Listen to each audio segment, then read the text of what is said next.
Bonjour à tous, merci d'être si nombreux. Merci à Antoine et à Alexandra pour les présentations liminaires. On va entrer dans la première table ronde, donc vous avez les noms des personnes dessus, donc je ne vais pas vous les redire, hein, vous les avez tous. Je vais rebondir sur la... Donc moi je me présente, je suis Benoît Georges, je m'occupe du service idées et débats aux Échos. Les Échos est un quotidien économique. On a aussi lancé il y a 1 an toute une offre autour de l'intelligence artificielle dont j'ai eu la chance de m'occuper et de lancer, notamment avec Bertrand, qui a collaboré à un livre blanc qu'on a sorti la semaine dernière et que vous pourrez télécharger sur le site des Échos, justement autour de ces questions de comment aider les entreprises à aller vers une industrialisation et à adopter les outils d'intelligence artificielle. On va poursuivre sur cette première table ronde. Je précise qu'Alexandra Dublanche devra nous quitter vers 10h, je crois, parce qu'elle a encore un rendez-vous derrière. Pour commencer, et avant de reparler de la région, je voudrais juste que Bertrand Braunschweig, qui est parmi nous, qui a beaucoup aidé la région sur la mise en place du plan IA 2021 dont on a parlé, mais qui aussi est chargé depuis quelques mois de la mise en place du volet recherche du plan Villani, dont Antoine Petit nous parlait tout à l'heure, de nous dresser un bref tableau de où en est la France, et notamment peut-être quelques mots sur les 3 IA, les 4 projets qui ont été retenus à ce jour, juste pour qu'on ait le contexte, et après on ira plus vers la partie région Île-de-France. Oui, d'accord. Où en est la France, un vaste sujet. En fait, dans l'ambition du plan national de recherche en intelligence artificielle, on souhaite que la France soit dans les 5 premiers pays au monde et première en Europe. Alors, c'est pas gagné, hein. Antoine en a parlé tout à l'heure, il y a des nations qui sont largement devant, comme la Chine, les États-Unis, le Japon, le Royaume-Uni. Donc, on est dans cette course, on est, disons, en compétition, mais aussi en collaboration d'ailleurs avec l'Allemagne, mais avec d'autres pays, avec le Canada, la Corée, l'Espagne et quelques autres. Alors pour arriver à ça, effectivement, il faut, et Antoine l'a dit, hein, il faut aller vite. On essaye d'aller vite.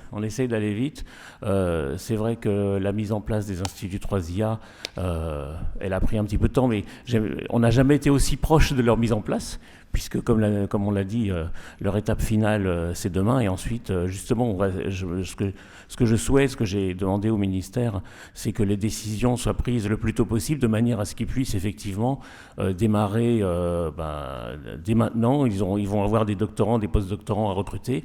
Il faut le faire ces temps-ci, sinon, parce que les enjeux, c'est pour la prochaine rentrée, hein, si on ne le fait pas tout de suite, et on risque de passer 1 an pour rien encore.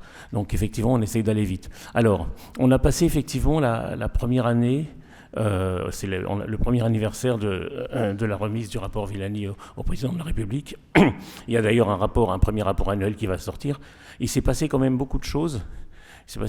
Dans le plan national. Il y a 3 grandes composantes, hein. La composante qui s'appelle talent, qui est consacrée à la recherche et à la formation. La composante sur la diffusion de l'IA dans l'économie et dans la société. Donc là, il y a eu des actions, par exemple, aussi sur ce sujet, comme l'appel à manifestation d'intérêt sur la mutualisation de données, qui a rencontré un assez grand succès et qui va conduire à des appels à propositions assez prochainement. Mais comme aussi le Health Data Hub, la mise en place du Health Data Hub et les premiers appels, dont on va parler cet après-midi ici. Des choses aussi sur le véhicule autonome, des premiers appels aussi pour la transformation de l'administration. C'est la DINSIC, la direction de la transformation numérique de l'administration, qui pilote ça. Il y a déjà eu 6 projets sélectionnés qui ont démarré. Il y a un autre appel qui est ouvert en ce moment. Donc il se passe des choses sur le plan diffusion dans l'économie, soutien à la création de grands champions nationaux de l'IA. Et puis il y a aussi le 3e volet, qui est un volet qui n'a pas lui besoin d'un financement important, comme les 1,5 milliard qui sont consacrés en tout aux 2 premiers volets. Le 3e volet qui est la dimension sociale, éthique, qui consiste d'une part à faire évoluer le comité consultatif national d'éthique, qui s'occupe essentiellement de bio, pour traiter également les sujets du numérique. Hein. On a quand même une volonté nationale et européenne de traiter ces sujets au plus haut niveau. Et puis la volonté aussi de créer ce qu'on appelait il y a 1 an le GIEC de l'IA, donc, qui s'appellera normalement le International Panel on AI, on parle d'une instance internationale, et donc qui fait l'objet de préparation en ce moment. Alors sur le volet recherche, effectivement, la mesure principale, la plus visible, ce sont les instituts 3IA. Donc effectivement, les 4 vont passer les auditions demain, ils sont prêts à démarrer, et j'espère que ça se fera le plus rapidement possible. On va lancer, ça aurait dû être fait déjà cette semaine, ça a été un petit peu retardé, mais la publication est imminente par l'ANR, des appels sur des chaires en dehors des instituts 3IA. Et des appels sur des ensembles de thèses en IA qui vont compléter tout le dispositif. Puis encore énormément d'autres mesures. Il y a la mise en place aussi de moyens de supercalcul pour l'IA, avec notamment le calculateur Jean Zay, qui vient de lancer d'ailleurs un premier appel à challenge cette semaine.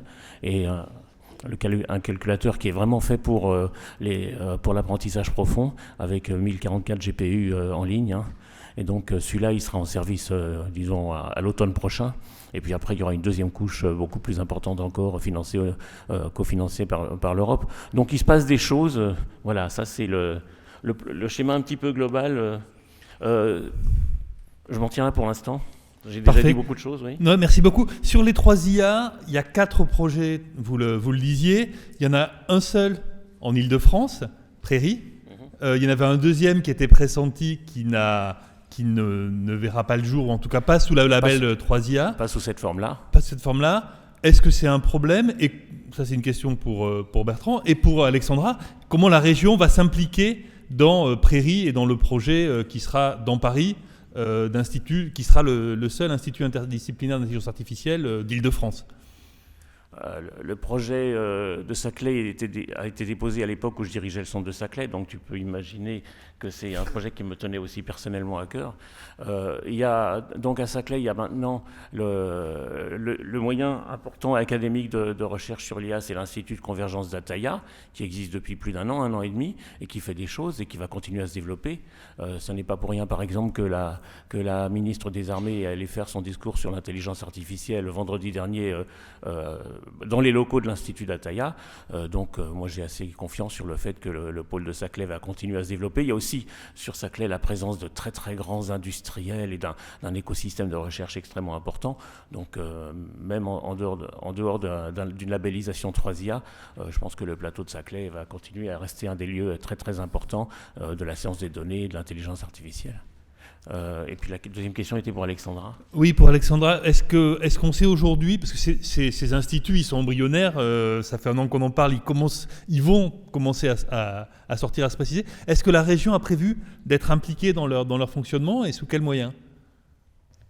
Alors nous, c'est vrai qu'on était un petit peu déçus pour Saclay, mais après, voilà, nous, on a un rôle, comme je disais, d'assemblier, d'organisateurs et de mise en relation, et donc on accompagnera et à l'inverse on associera aussi à toutes les choses extrêmement concrètes qu'on est en train de mettre en place, notamment par exemple les challenges, les instituts bien évidemment, donc ça il y a un contact permanent. De toute façon c'est la façon dont on a choisi d'aborder pas que l'IA, d'ailleurs toutes nos politiques régionales, d'être en lien très étroit, c'est pour ça qu'on a fait ensemble le plan IA, avec tous les acteurs pour avancer ensemble dans la même direction. Il ne faut pas que chacun fasse son petit plan dans son coin, donc ça bien sûr on sera très en lien avec tout ce qui se passera de ce côté-là, et à l'inverse on les associera dans ce qu'on fera nous.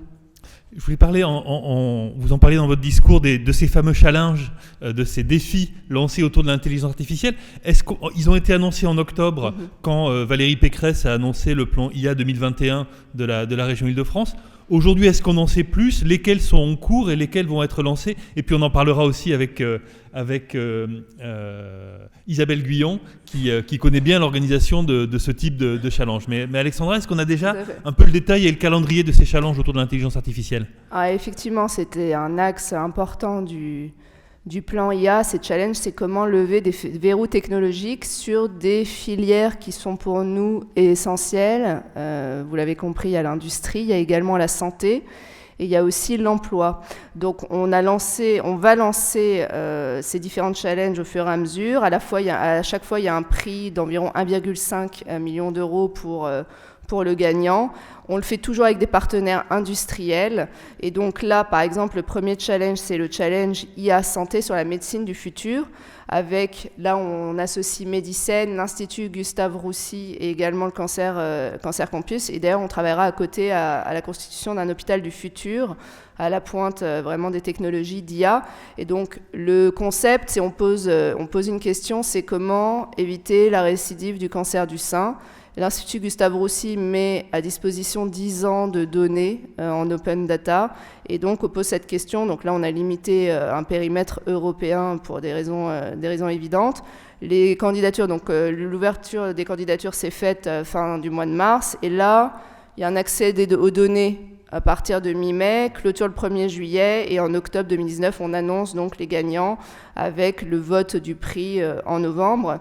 Ensuite, on enchaîne, pareil, même concept sur le challenge IA de l'industrie. Cette fois, on le fait avec Atos, SNCF, Michelin et Bertin, et aussi des partenaires académiques comme le CEA, l'ENS Paris-Saclay, par exemple. Et donc, là, on ne sait pas encore exactement la question qui sera posée, mais c'est vraiment sur la réindustrialisation du territoire et tout ce qui est transfer learning. Et pareil, mise à disposition de données industrielles de premier plan et questions posées et c'est là où on le fait, je remercie d'ailleurs Isabelle Guyon, avec la plateforme Codalab, qui va être l'opérateur pour ces challenges intelligence artificielle. Et enfin, il y aura cette thématique emploi, challenge IA citoyen pour faire sauter les verrous auxquels les acteurs publics là, sont soumis dans la conduite de certaines politiques publiques, donc formation, retour à l'emploi, sécurité, mais aussi gestion des déchets, habitat, enfin ça sera assez global. Et pour finir, on a lancé, là pour le coup il est déjà lancé, un challenge cybersécurité, donc aussi avec des enjeux industriels et de souveraineté, avec 3 défis dans ce challenge cybersécurité. Un défi transport, vous savez que la région a la compétence des transports, donc là c'est porté par SNCF Transilien sur les thématiques IoT, capteurs, trains autonomes, connectivité des voyageurs. Il y a un défi sport puisqu'on a les JO qui arrivent bientôt. Et un défi événementiel qui sera porté par Atos. Et là, pareil, 15 avril, on est plus avancé. On va présélectionner les 9 candidats qui vont être coachés par Deloitte, le pôle systématique et le CEA. Et ensuite, on sélectionne les lauréats à l'été, en gros. Voilà. Merci. Donc c'est une façon concrète de mettre, de répondre, de lancer des défis sur l'IA et de le faire sauter ces verrous technologiques. Merci beaucoup Alexandra. Un mot, Isabelle, de comment on organise ce type de défi. On a parlé de Codalab. Peut-être qu'on peut présenter un petit peu cette plateforme dont vous vous occupez, qui va aider à la mise en œuvre concrète de ces défis qui tournent tous autour du partage de la donnée, si j'ai bien compris. Oui, alors d'abord, je souhaiterais donc remercier énormément l'Île-de-France de la confiance qu'ils nous ont apportée en choisissant la plateforme Codalab pour réaliser ces challenges. Donc Codalab est un projet qui est né à Microsoft Research il y a à peu près 6 ans et qui a grossi depuis comme un projet open source et dont l'Université Paris-Saclay a maintenant la responsabilité d'être le community lead, c'est-à-dire de coordonner l'effort de recherche et développement autour de cette plateforme qui est ouverte à tous, avec une instance publique qui est disponible et qui tourne sur les ordinateurs de Paris-Saclay. Donc si vous voulez vous-même organiser votre propre challenge, vous pouvez le faire. Et notamment, vous pouvez aussi télécharger le code source et l'utiliser sur vos propres ordinateurs. Donc je pense que le fait qu'on a cette transparence dans la plateforme renforce l'outil et son niveau de transparence, qui est un atout tout à fait important pour organiser des challenges avec des enjeux industriels et privés qui demandent donc des garanties de sécurité. Et comme on le sait, la sécurité par obscurité n'est pas la meilleure façon de procéder. Donc nous procédons dans l'entière transparence et avec l'aide du public. Et cette plateforme a déjà été utilisée par de très nombreux challenges. Il y a pratiquement maintenant 300 challenges qui tournent sur la plateforme par des acteurs qui viennent du monde entier, donc qui illustrent sa solidité. Et aussi, elle a été choisie par de nombreux projets de grande envergure, dont un de la Commission européenne, qui a doté de 2 millions d'euros un grand prix de Horizon 2020 qui a eu lieu l'an dernier avec des données de RTE. Et ce challenge, je peux dire, a été le précurseur de la série de challenges que nous allons organiser avec l'Île-de-France, puisqu'il avait donc un souci industriel, le souci donc de donner au public, de fournir au public des données qui d'habitude sont confinées au secret. Et maintenant, les industriels voient tout l'intérêt de mettre ces données à disposition du public, ou du moins à disposition d'entreprises, start-up ou PME, pour pouvoir progresser rapidement dans des domaines de pointe, au lieu de conserver les données de façon confidentielle et seulement à l'utilisation des ingénieurs en interne. Et donc c'est ça l'aspect extrêmement innovant du projet de l'Île-de-France actuellement, c'est de mettre en lien des industriels avec des données donc de pointe, d'intérêt national, et des petites entreprises qui n'auraient pas accès à ces données autrement. Et le protocole qui est prévu, c'est que la plateforme sera en fait le point de rencontre de ces deux acteurs, les industriels fournissant les données qui seront seulement visibles sur la plateforme au code fourni par les startups. Les startups donc garderont la propriété intellectuelle de leurs outils et qui seront exécutés en aveugle sur les données fournies par les industriels qui eux aussi garderont la propriété intellectuelle sur leurs données. Donc la plateforme sera l'outil d'évaluation qui sera une évaluation donc transparente et juste sur laquelle tout le monde se sera mis d'accord à l'avance. Et à l'issue de ce travail, nous aurons donc des résultats quantitatifs évaluant des méthodes sur des problèmes d'intérêt nationaux. Merci beaucoup Isabelle. Je crois qu'on va remercier Alexandra Dublanche, doit malheureusement nous quitter. Merci beaucoup Alexandra. Je peux l'applaudir. Vous parliez Isabelle de l'aspect industriel et de cette coopération industrielle.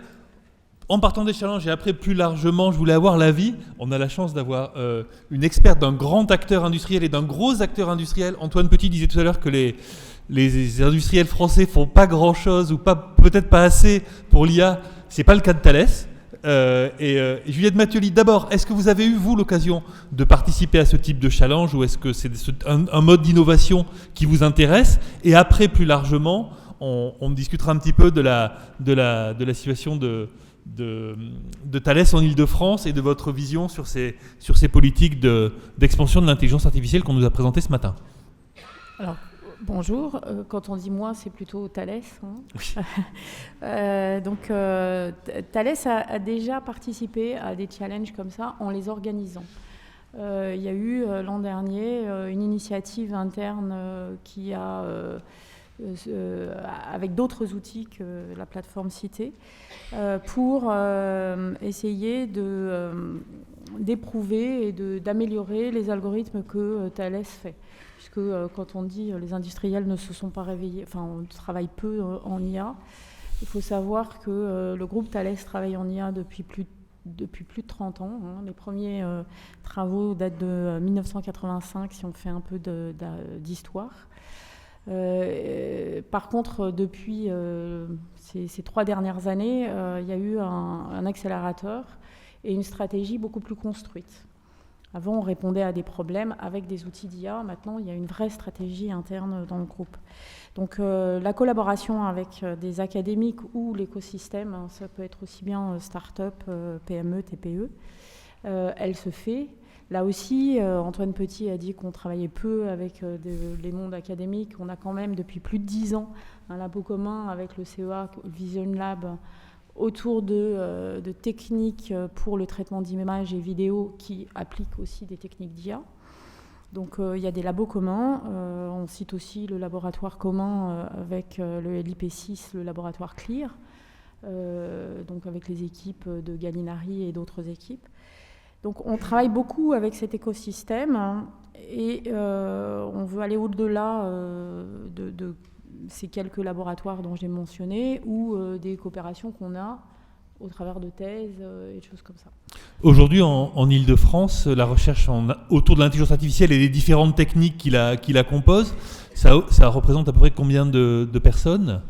Alors, Et où ? l'IA dans Thales, il y a 2 pôles. Hein. Le plus gros pôle est en Île-de-France et le deuxième pôle a été lancé fin 2017 au Canada. Donc, on parlait des 2 pays. Il faut savoir on a environ 150-200 chercheurs au global qui s'intéressent à l'IA dans le Global Thales, dont les 3/4 en Île-de-France. Enfin, en France et plus spécialement en Île-de-France. Et en particulier sur le site de Palaiseau, donc sur le plateau de Saclay. Vous parliez de Montréal, enfin du laboratoire qui a été monté à Montréal. Donc vous avez une vision un peu de ces 2 écosystèmes dont parlait Antoine. Antoine Petit a eu tendance à nous dire au départ que les Canadiens font ça assez bien et les Français pour l'instant pas trop. Est-ce que vous, juste pas sur la politique nationale, mais sur les plans politiques régionaux en faveur des écosystèmes, Montréal et le Québec s'est beaucoup impliqué pour faire venir des entreprises et des laboratoires comme le vôtre, notamment au niveau de l'Institut de valorisation de la donnée. Quel regard vous portez sur les stratégies d'incitation à développer l'IA sur deux endroits différents dans le monde ? Alors, l'Institut de valorisation des données, on a été un des membres fondateurs de l'Institut de valorisation des données en parlant de cette initiative bien avant que ça devienne l'IVADO. Dès 2015, on discutait avec l'université de Montréal et puis tout l'écosystème, aussi bien autour de l'IA des données qu'autour de la recherche opérationnelle, puisque l'IVADO a cette double compétence IA connexionniste et IA symbolique. Les approches sont un peu différentes en France et au Canada. La France, c'est un petit peu plus traditionnaliste, hein. On est un petit peu plus dans la rigueur, mais c'est peut-être aussi notre façon de penser. L'approche canadienne est beaucoup plus pragmatique. Et donc, c'est pour ça qu'on peut aller parfois on a l'impression qu'on va parfois plus vite au Canada qu'en France. Après, en tant qu'industriel, il faudra voir comment les résultats de l'un, de l'autre ou des 2, puisqu'on travaille aussi en réseau avec ces 2 écosystèmes, s'intégreront dans nos produits Thales. Parce que l'époque, c'est bien, oui, mais il faut aller au-delà. C'est un des problèmes, et c'est aussi un des soucis qu'on a après les challenges et qui sortent des challenges. C'est on arrive souvent à créer de très bonnes preuves, proof of concept, d'époque, comme vous disiez. Après, il faut arriver à industrialiser tout ça, et c'est souvent un défi pour les industriels. C'est-à-dire qu'une solution qui va être très astucieuse ou très, très novatrice dans un défi, dans un projet de recherche, ne sera pas forcément applicable à la réalité. Alors, sans aller jusqu'à dévoiler la conférence suivante sur les défis de l'IA en industrie, et en particulier pour nous, grands groupes qui vendons des systèmes critiques qui sont l'IA de confiance, c'est vraiment aller sur toute cette phase de la preuve de concept à l'industrialisation pour bâtir une IA qualifiée, vérifiée, voire dans certains cas certifiée, expliquée, on a beaucoup parlé de l'explication dans l'IA, et responsable.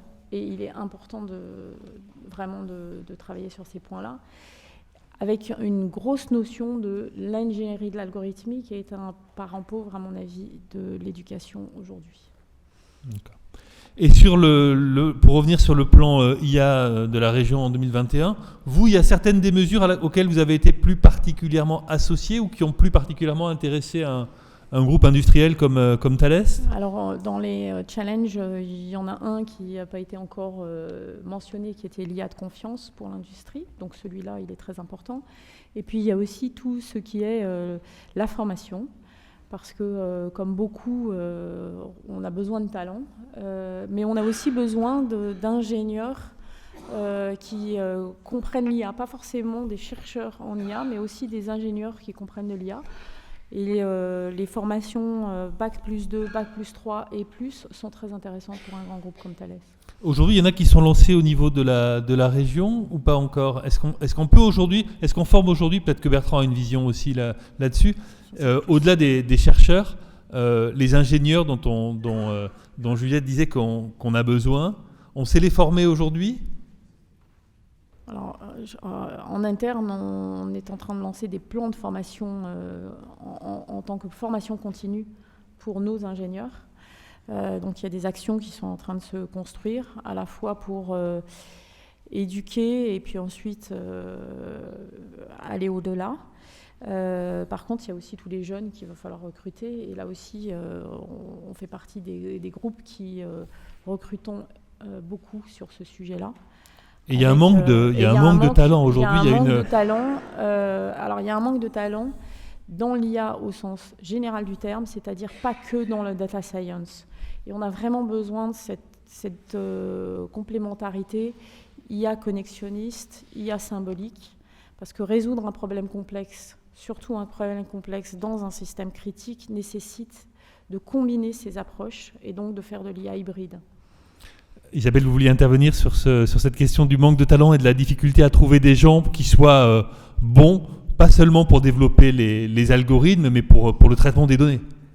Donc je voulais souligner que sur Paris-Saclay, nous avons conscience donc de cette nécessité de mettre en place des enseignements dès la première année de licence, et nous sommes en train de refaire la maquette de licence et de prévoir donc un parcours de formation au métier de l'intelligence artificielle qui aura chaque année dans le parcours licence et master au moins 1 ou 2 cours qui mènera à ces métiers.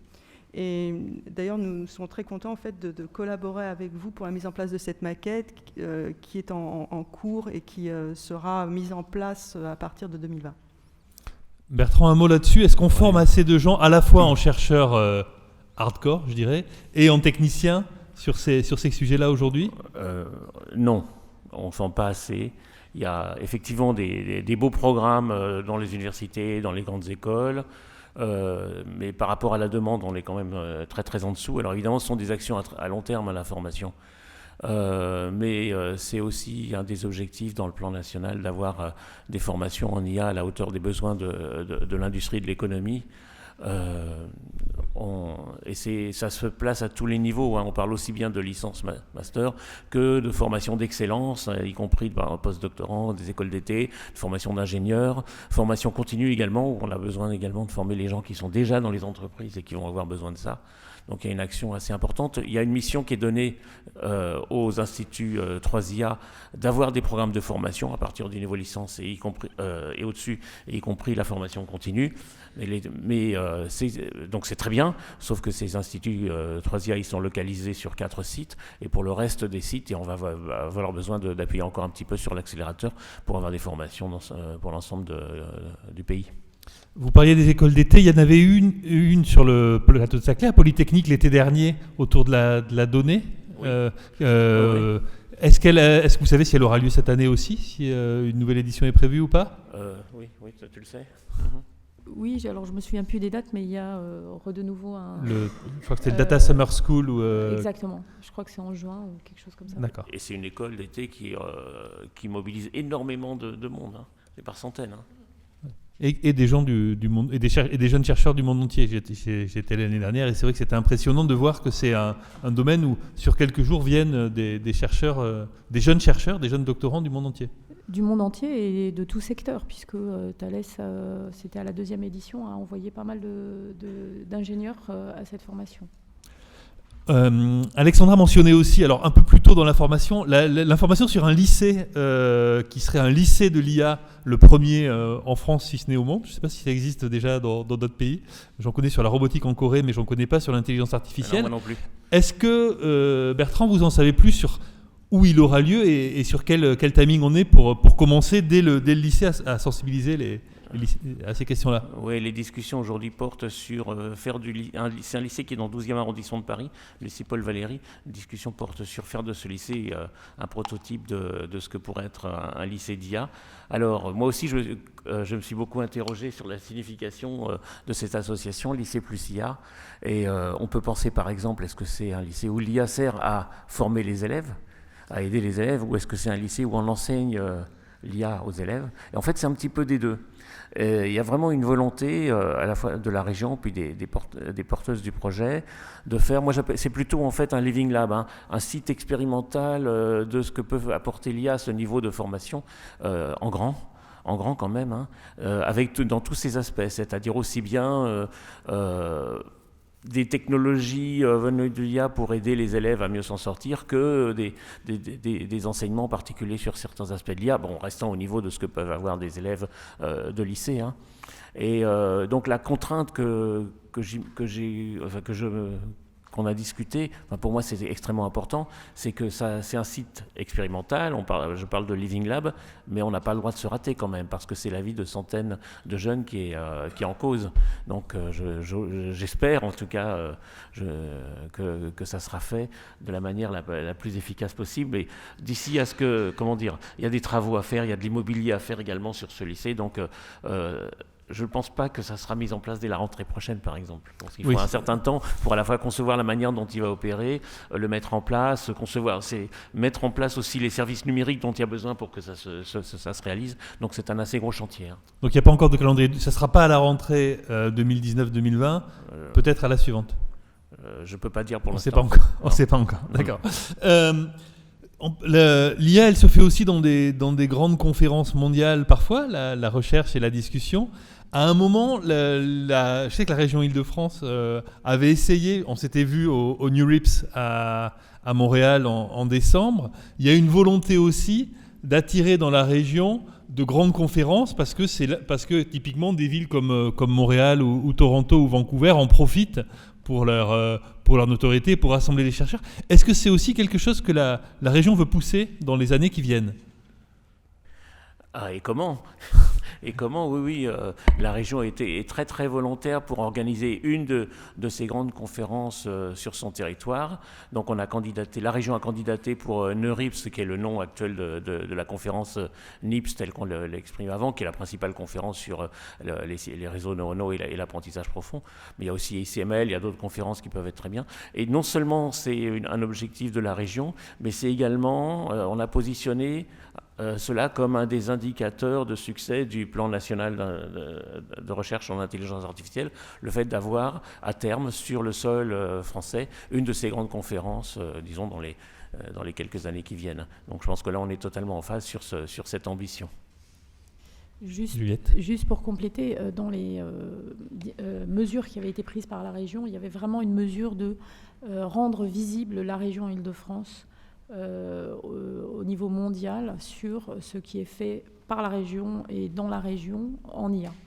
Donc ce genre d'événements y participent et on avait largement poussé à ça. Une des questions qui se pose de façon récurrente aussi pour avancer dans les entreprises, sans vouloir trop empiéter sur la conférence d'après, mais elle est importante, il y a la notion d'écosystème, de constituer un tissu. On a parlé de l'académique, on a parlé des grandes entreprises. Comment faire en sorte que le tissu de PME et d'ETI, qui sont aussi, et de start-up, puisqu'on est beaucoup, ces dernières années, la notion de start-up a beaucoup avancé, soit réellement intégré dans un écosystème local ? Est-ce que c'est le cas aujourd'hui ? On a l'impression qu'il y a un peu les start-up à Station F dans un coin, les chercheurs et quelques entreprises vers Saclay. Comment on fait pour que tout ça, pour que la mayonnaise prenne et que ça devienne tous les différents acteurs ? C'est pas la question la plus facile, mais je sais pas si. Comment fait Thales, par exemple ? Vous avez des sous-traitants, vous êtes vous avec un tissu. Alors, il y a plusieurs réponses à ça. Il y a la réponse, je dirais, thalésienne, pour lequel on travaille beaucoup dans une philosophie d'open innovation avec en particulier quelqu'un qui est en charge de faire de la veille sur les startups et les petites structures dans les différentes technologies du numérique que l'on suit. Il y a toutes les collaborations qu'on fait au travers de Proof of Concept, parce qu'on a aussi des challenges internes avec des PME, pour permettre de les rencontrer, de les connaître, de travailler ensemble. Après, il y a la réponse, je dirais, régionale, hein, où les pôles, et en particulier le pôle systématique, a cette feuille de route d'animer l'écosystème en IA. Et puis, il y a aussi les feuilles de route nationales. Isabelle, les challenges comme fait Codalab, c'est un moyen de faire se rencontrer ces différents acteurs-là aussi ? Oui, absolument. Je pense que c'est vraiment une opportunité pour tisser des connexions, faire des ponts.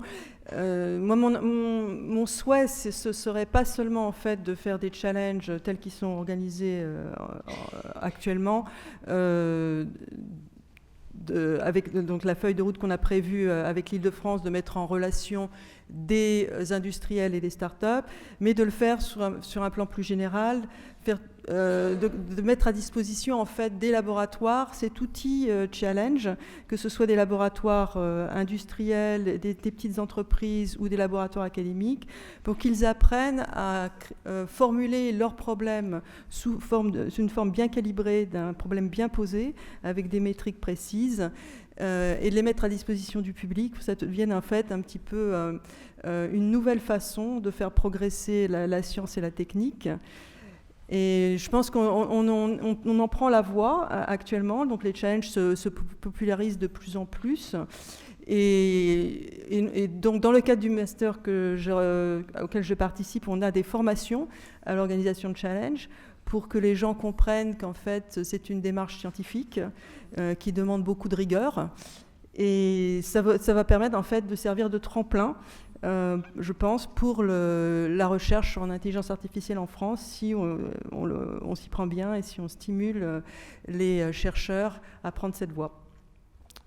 Merci beaucoup.